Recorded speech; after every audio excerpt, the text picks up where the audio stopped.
Okay, so we're at Bernie Grundman Mastering again. I seem to live here every couple of months, and we're here for the mastering on vinyl of a brand new production that Groove Note Records is doing, and it is called Vanessa Fernandez When the Levee Breaks. And since this is not yet pressed, this is what we have. We have this artwork here. It's a mock-up. It's a mock-up, and so this is an album of Led Zeppelin songs reimagined by Vanessa and some third-rate musicians like Jim Keltner. And who else is on this? Tim Pierce on guitar.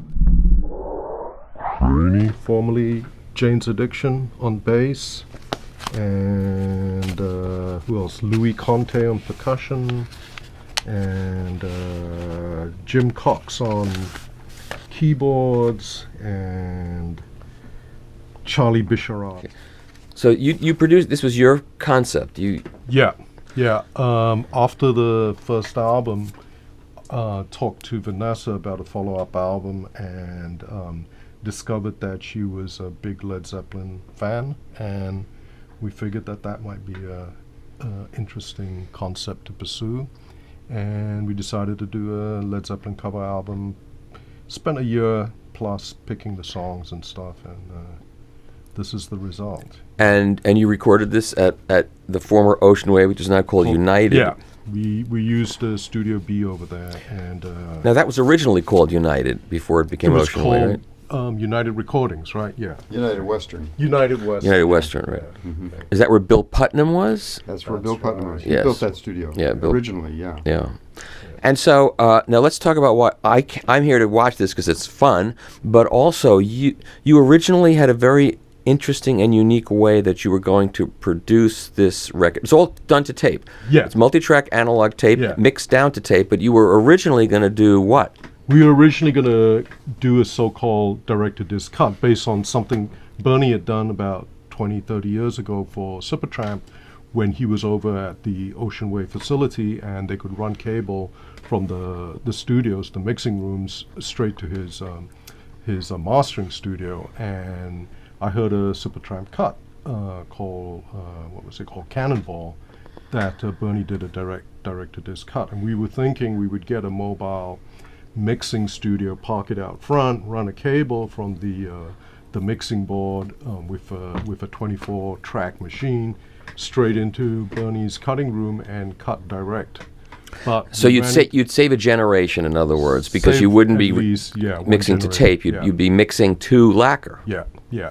And we really wanted to make it happen, but there were a lot of logistical problems, insurance problems, and we just couldn't get the paperwork done. And actually, Mike and I also, after we came out of the tracking session, we kind of figured like this was going to be, it was just the material was so good. What we had recorded during the tracking sessions was so good, but some of it was complex, and we didn't think this on-the-fly mastering that we would have had to do direct to using the kind of direct-to-disc concept would have been so useful. And what Bernie had cut for Supertramp was a single. It was one song. It was just one and you song. would have been trying to cut a side of a record. 6 sides, yeah. But with 2 songs, so Yeah. it's not as bad as it was 6 songs on Yeah, a side. yeah. And you'd be mixing live. So Exactly. the upside is you would save a generation. The downside is you wouldn't be able to perform as concise and perfect a mix as Yeah, you were able to. exactly. And so you produced it the way most great records that have Yeah. ever been made were produced. So it shouldn't be too bad. And from what I heard, it doesn't suck. Yeah. Well, I think Mike Ross in particular was really happy because he would have been the mixing engineer, and he knew that it was going to, we went into Studio A at Ocean Way, United, and that's where they have that really big board, the custom built board there. And it's a great board. Everything sounded really good going through it. And It's a shame not to use it, right? Yeah, and we had 5 full days there, and so Mike was really able to work on a couple of tracks a day. Yeah. And I think it turned out really well. And well, that's for you. That's for me to decide, not you. Well, all right. Yeah. Okay. And so now we're here, and we have the tape. Tapes are going to be put up on Bernie's Studer. With custom electronics, right? You're not using what the Studer has. You made your own. No, in fact, this has even been rebuilt in case we want to take 14-inch reels. The machine was never built to take it. But these machines, underneath, these machines were built to handle all the way up to the 2-inch tape.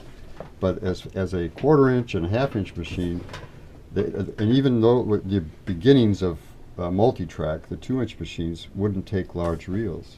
But in mastering, of course, if you have a 30 IPS, like this is a 30 IPS 1/4-inch tape, if you have that format, a side of an LP is going to be a lot of tape, and you need the large reels. So we had our machinist do some reconstruction of this deck underneath, and then build and put new plates on, new aluminum plates. And they were, of course, the Studer people were horrified when they when they heard about what we had done. But they came and looked at it, and they thought, wow, you know, they were actually impressed in the end that we were able to accomplish this. So now this machine, which is one of the great old analog machines in the history of recording. Is this an A80? Is it? It's an A80. Yeah. Yeah, it's an A80, and really, I don't know if anything's gotten any better than this. Yeah. And but it's your custom electronics. So, but yeah, we also use a special head that's actually made in California, I believe. Yeah, the Flux Magnetics head, which is a very good playback head, and the electronics. Yes, the electronics are vacuum tube with an interface, with a solid state interface, but they're all custom made by us. Yeah, and our philosophy, of course, is right in line with what most audiophiles aspire to, and that is less is more. Right. We're always trying to do it get what we want, but do it in a simple way, much more a very straightforward way, and not necessarily relying only on theory, because I'm a big believer in the only way you're ever going to be sure is to listen to it. Listening, but we are, as human beings, we are not capable of listening. We are easily fooled. Well, if you're a technical person, you might say that.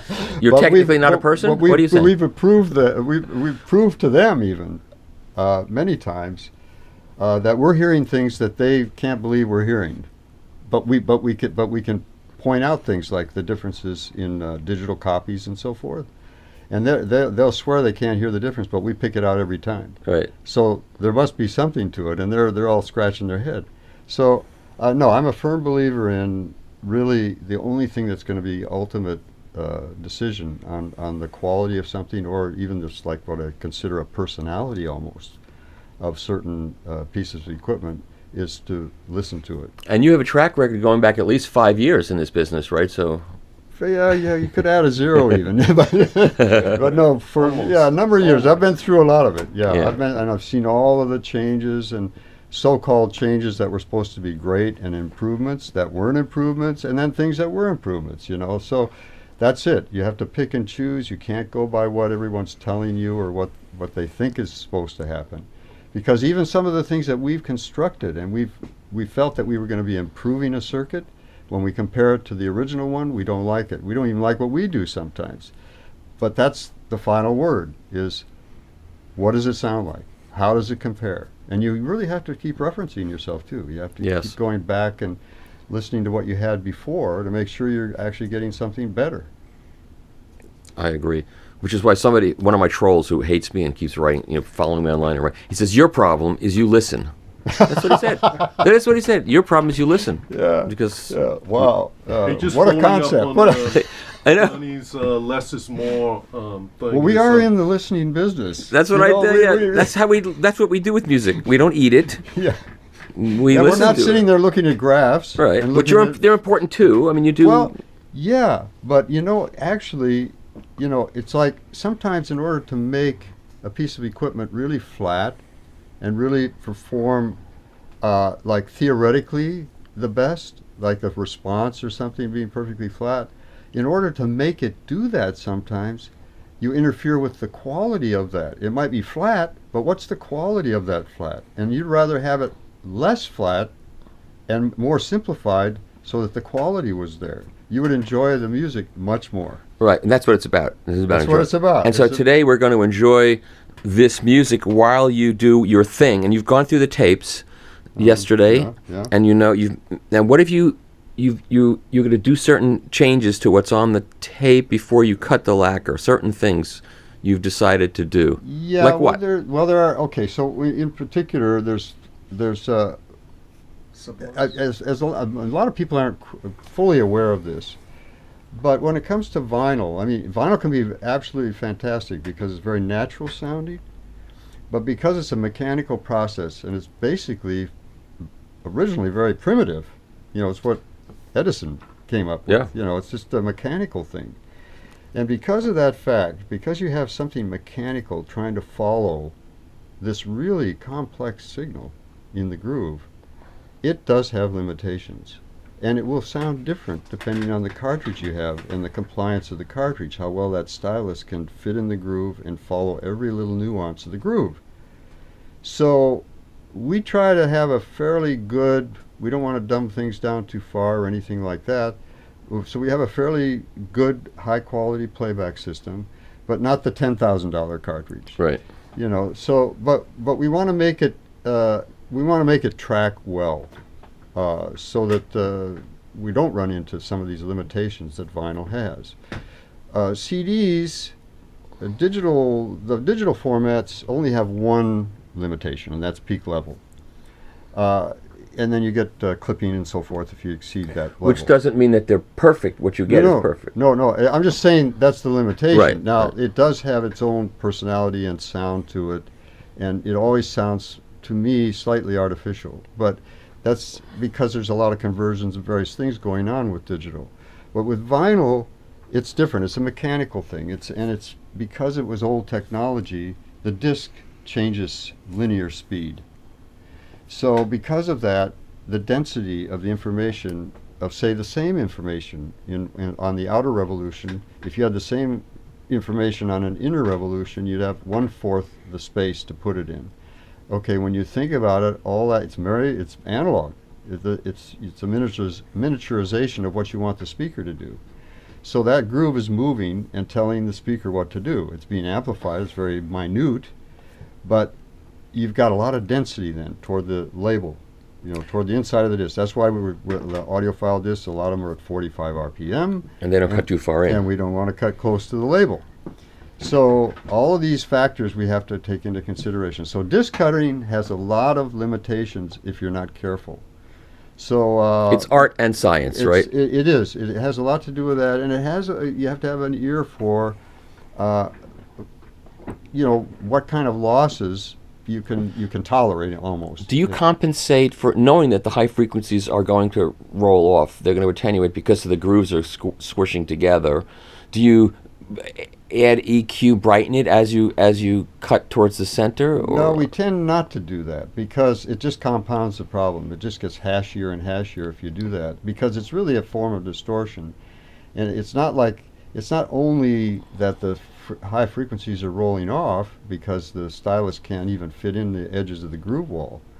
If you just force it and put more high end on it actually, the thing what you're going to get is a lower part of the curve, which is the mid-range. It'll get edgier and harsher, so and you get more distorted. So you're not a big fan of Dynagroove? Well, Dynagroove, that was a little different. Dynagroove, they were trying to solve some of those problems, but that was also, they were changing the frequency response depending on the level of the signal, even on the outer edge. That never worked. They really no, it was terrible. But see, there's another case of, it would be nice if you could do some of that maybe. Right. But in order to do it, it takes all kinds of electronics and processing. So now you've destroyed the sound of the original music to make it maybe be a little cleaner in a certain way, but the quality just generally is not good. The whole thing is affected then. So you're not running this tape machine through your board, are you? You're running it. Well, in this case, we're really being purists on this one because it was mixed so well. We're going to go direct to the cutting system. We're going to go direct to the lathe. So it might be the guy from United. Okay, well, let's stop.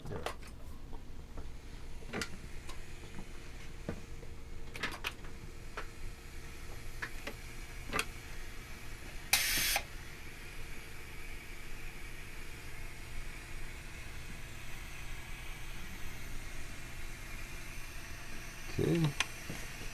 Little test cut there to make sure we've got the right Clean groove that width. stylus now. Yeah, clean it. This is a new stylus too. For this occasion, we changed it. Okay, now. Make sure we're set up here.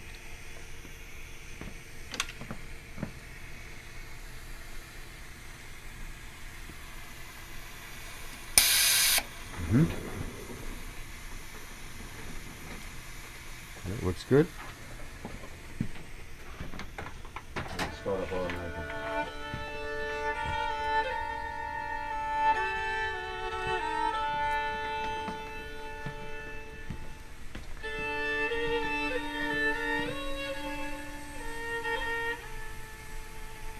I didn't know you were making Fiddler on the Roof.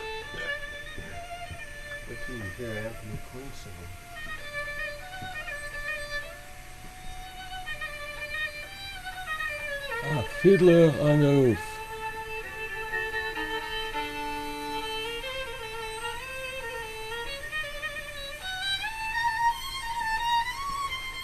Okay, we're underway.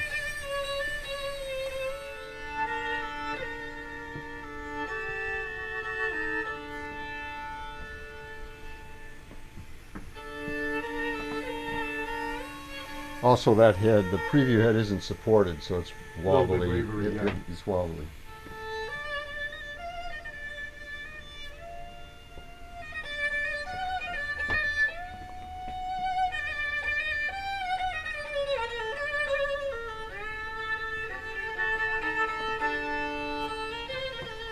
Is this a long side? What was the length of this? Oh, let's see. About 7. Yeah, because the second track's really short. 11 minutes at the most. Oh, okay. We should be good. Yeah. The longest side is the 6th side. That one's 12 and a half minutes. Now, if you talk too loudly, will the head pick it up and put it on the record? Well, you got to really be loud. Close. Yeah, close. to make that whole mechanism, it's very rigid, the mechanism. Yeah. But yeah, if you walked over to it and yelled in the head, it would get on. Register.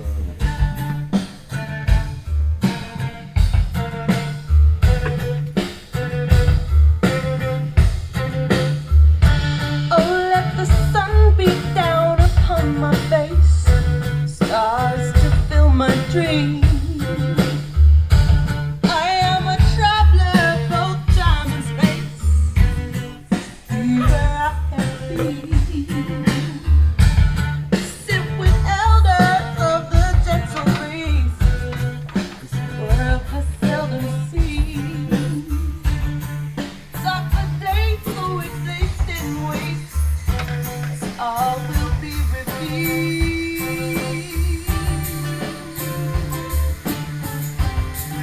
So, Bernie, can you cut this 3 times?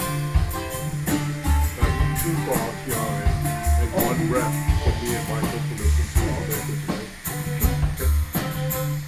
Whatever you want. Yeah. Do whatever I'll you give want. songs from tongues of lilt and grace. Sounds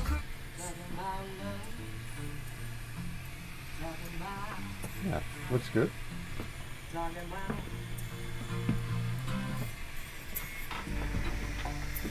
Yeah, there used to be a system way back when they were trying to make this more automated, but it really wasn't a good idea. You could put a little reflective tape, stick it under the recording, the tape, and it would, the photo cell would make the spread. Oh, Yeah, but that's a lot of trouble, and you can really see it coming because of the splice and stuff.